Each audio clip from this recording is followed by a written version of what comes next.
한국은 명실상부 반도체 강국입니다.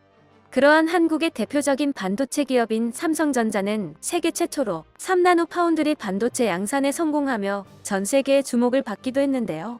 최근 삼성전자가 유럽 최대의 종합반도체 연구소인 아이맥과 손잡고 기존의 2차원적인 반도체를 넘어 3차원적인 반도체 생산에 도전했다는 소식이 전해지며 또 한 번 화제가 됐습니다. 연일 이어지는 신기술 개발로 세계 시장을 선도해 나가는 K반도체의 위상에 세계 여러 기업들은 한국 현지화의 속도를 내고 있다고 합니다. 특히나 세계 반도체 장비 1위 기업인 어플라이드 머티어리얼즈가 경기도에 생산 연구개발 센터를 짓기로 합의하고 한국에 대한 투자를 강화하고 있다는 소식이 전해지며 많은 이들의 관심을 받았는데요. 어플라이드의 CEO인 게리 디커스는 한국 반도체에 대해 최고라고 치켜세우기까지 했다고 하죠. 한편 일본 정부는 한국 반도체의 성장을 견제하며 2019년부터 수출 규제를 해왔는데요. 수출 규제 3년, 오히려 역효과가 나 일본의 소부장 기업들이 탈일본을 선택하며 한국 공장에 투자하는 등 초유의 상황이 벌어지고 있다고 합니다. 그 자세한 내용 알아보도록 하겠습니다. 최근 삼성전자가 반도체 원판인 웨이퍼의 뒷쪽면을 활용하는 기술을 도입할 예정이라는 소식이 전해지며 또 한 번 화제가 됐습니다. 이는 곧 기존 2차원적인 반도체를 3차원으로 확장하는 것인데요. 이와 함께 삼성전자는 2025년 2나노미터, 2027년 1.4나노미터 공정에 도전할 계획임을 밝혔습니다. 삼성전자는 앞선 3나노미터 공정에서 게이트 오로라운드라는 새 구조를 처음으로 상용화한 만큼 2나노미터 공정에서도 현재 1위 기업인 TSMC의 기술 우위를 점하겠다는 전략을 세웠는데요. 지난 27일 반도체 업계에서 공개한 내용에 따르면 삼성전자는 2나노미터 공정부터 웨이퍼의 뒤쪽을 활용하는 기술인 BSPDN을 활용할 예정이라고 합니다. BSPDN은 기존 반도체 성능의 한계를 뛰어넘기 위해 고안된 기술로 지난 2019년 벨기에 로벤에 있는 유럽 최대의 종합반도체 연구소인 아이맥이 제안한 개념입니다. 반도체는 전기 신호로 작용하기 때문에 전류를 어떻게 흘려보내는지가 곧 기술의 핵심이라고 할 수 있습니다. 반도체의 성능과 효율을 동시에 높이기 위한 공정 미세화가 진행될수록 전류 흐름 처리 기술은 더욱 중요해졌는데요. 이전 기술만으로는 그 한계가 명확했습니다.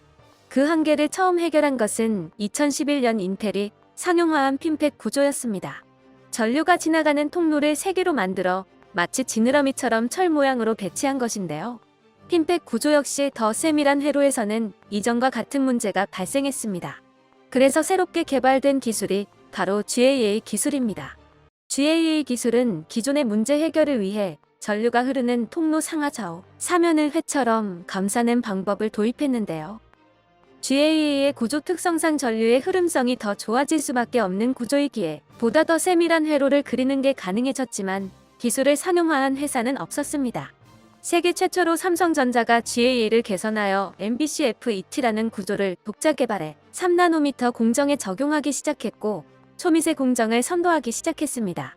반면 경쟁업체인 TSMC는 3나노미터 공정까지 기존의 핀팩 구조를 유지하고 그 이하 공정부터 GAA를 도입할 예정이라는 계획을 밝혔는데요.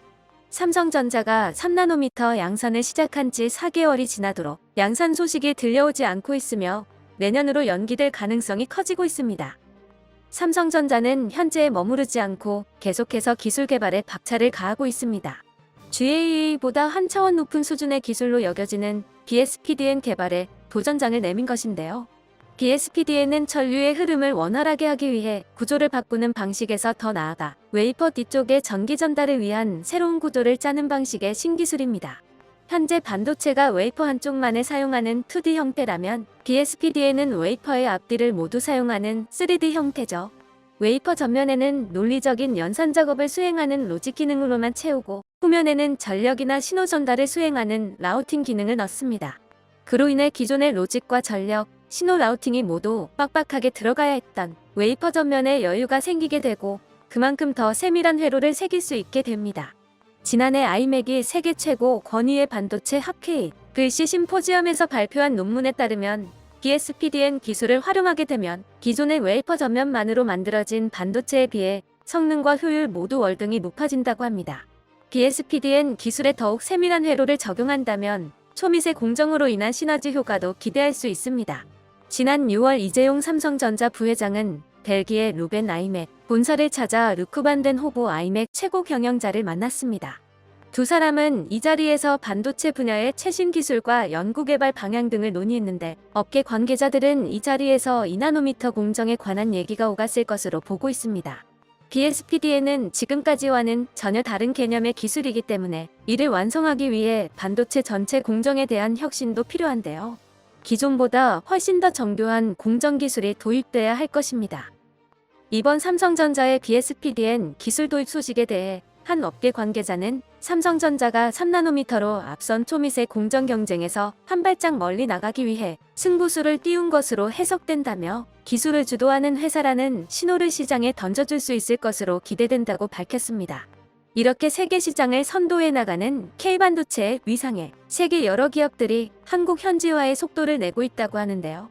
특히나 세계 반도체 장비 1위 기업인 어플라이드 머티어리얼즈가 경기도에 생산 연구개발센터를 짓기로 합의하고 한국에 대한 투자를 강화하고 있다는 소식에 많은 이들의 이목이 집중되었습니다. 어플라이드의 CEO인 게리 디커스는 한국 반도체에 대해 최고라고 치켜세우기까지 했다고 하는데요. 게리 디커스는 반도체 업계에서 대표적인 지한파로 알려져 있습니다. 이미 1980년대부터 한국을 여러 차례 방문하며 K반도체의 성공을 예견했다고 하죠. 그는 한국은 1980년대부터 반도체를 성장시키기 위해 굉장히 많은 노력을 했다며 한국의 훌륭한 인재들이 없었다면 지금의 K반도체는 불가능했을 것이라 밝혔습니다. 또한 그는 처음 한국을 방문했을 때부터 이미 엄청난 잠재력과 능력을 봤다면서 한국은 넘치는 과학기술 분야의 인재와 실행력, 열정을 통해 실제로 반도체 분야에서 전 세계적인 리더가 됐다고 덧붙였습니다. 지난 7월 어플라이드는 우리 정부와 경기도에 R&D 센터를 짓기로 합의하고 한국의 투자를 강화하고 있는데요. 게리 디커스는 한국은 우리에게 매우 중요한 시장이기 때문에 물리적으로 가까이 가는 건 성공을 위한 필수 요소라며 그 투자 배경을 밝혔습니다. 또한 그는 경기도에 지을 최고 수준의 R&D 센터는 협업을 넘어 직접 인재 양성까지 가능할 것으로 기대하고 있다고 밝혔습니다. 업계 관계자들은 특히 지난 5월 조 바이든 미국 대통령과의 방한이 한국 투자 결단에 결정적인 영향을 미쳤을 것으로 보고 있는데요. 게리 디커스는 미국을 대표해 한국을 방문한 소감으로 변곡점이라는 표현을 사용했습니다. 그는 반도체가 우리 삶에서 얼마나 중요한지 깨닫는 변곡점이 됐다며 인공지능, 빅데이터, 전기차 등 반도체는 이미 모든 산업을 변화시키고 있고 앞으로 더 큰 영향을 미칠 것이라고 내다봤습니다. 한편 일본 정부는 한국 반도체의 성장을 견제하며 2019년 극자외선 포토레지스트 수출을 통제해 우리나라에 치명적인 피해를 줬는데요.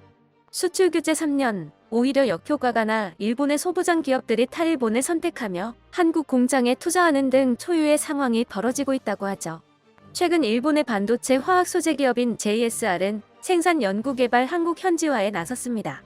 지난 17일 JSR은 한국에 있는 자회사인 JSR 일렉트로닉 머트리얼즈 코리아의 지분을 전량 인수한다고 밝혔는데요. JEMK는 JSR이 2014년 국내 소재 유통회사인 페리코퍼레이션과 합작해 삼성전자, SK하이닉스 등 한국 반도체 고객사에 반도체 소재를 수월하게 공급하기 위해 설립한 회사입니다. 당시 페리는 전체 지분의 60%, JSR은 40%를 투자해 JEMK를 세웠는데 이번 인수로 JSR은 페리의 지분까지 전량을 획득하게 됐습니다. 이번 JSR의 인수는 반도체 주요 소재 생산, 연구 현지화를 본격화하기 위한 사전 준비 작업으로 간주되고 있습니다. JSR은 최첨단 반도체 공정인 EUV 노광의 핵심 소재인 포토레지스트를 생산하는 회사입니다. 특히 삼성전자가 활용하는 포토레지스트의 60에서 70%가 JSR 제품일 정도로 국내 반도체 생태계에서 JSR의 존재감은 상당한데요. 생산시설과 R&D 설비가 한국에 갖춰진다면 삼성전자와 SK하이닉스는 생산 라인 운영과 첨단 제품 개발에서 우위에 설 수 있게 됩니다. JSR의 한 관계자는 이번 인수에 대해 회사는 반도체 소재 사업에서 국제적 협력을 강화할 것이고 각종 제품을 빠르고 원활하게 공급할 수 있는 시스템을 만들어 나갈 것이라고 밝혔습니다. JSR의 현지화 추진 외에도 이미 다양한 일본의 소재 부품, 장비 기업들이 국내 생산 현지화의 속도를 올리고 있는데요. 지난해 도쿄 일렉트론은 2천억 원을 들여 국내 연구개발 거점을 마련했으며 도쿄오카공업은 2019년 인천 송도에 포토레지스트 생산 라인을 마련해 일찌감치 생산에 들어갔습니다. 또한 시네스 화학도 TOK와 주문자 상표 부착 생산 방식 포토레지스트 생산을 타진하고 있으며 스미토모 화학은 올해 국내 자회사인 동호화인캠을 통해 포토레지스트 출하를 시작했습니다. 핵심 소재의 생산 현지화가 이뤄지면 우리나라 기업들이 상당히 유리한 고지를 확보할 수 있을 것으로 기대되는데요. 반도체 강국의 자리를 굳건히 지킬 수 있는 기회가 되었으면 좋겠습니다. 끝까지 시청해주셔서 감사합니다. 도움이 되셨다면 좋아요를, 다른 이야기도 궁금하시면 구독을 눌러주세요.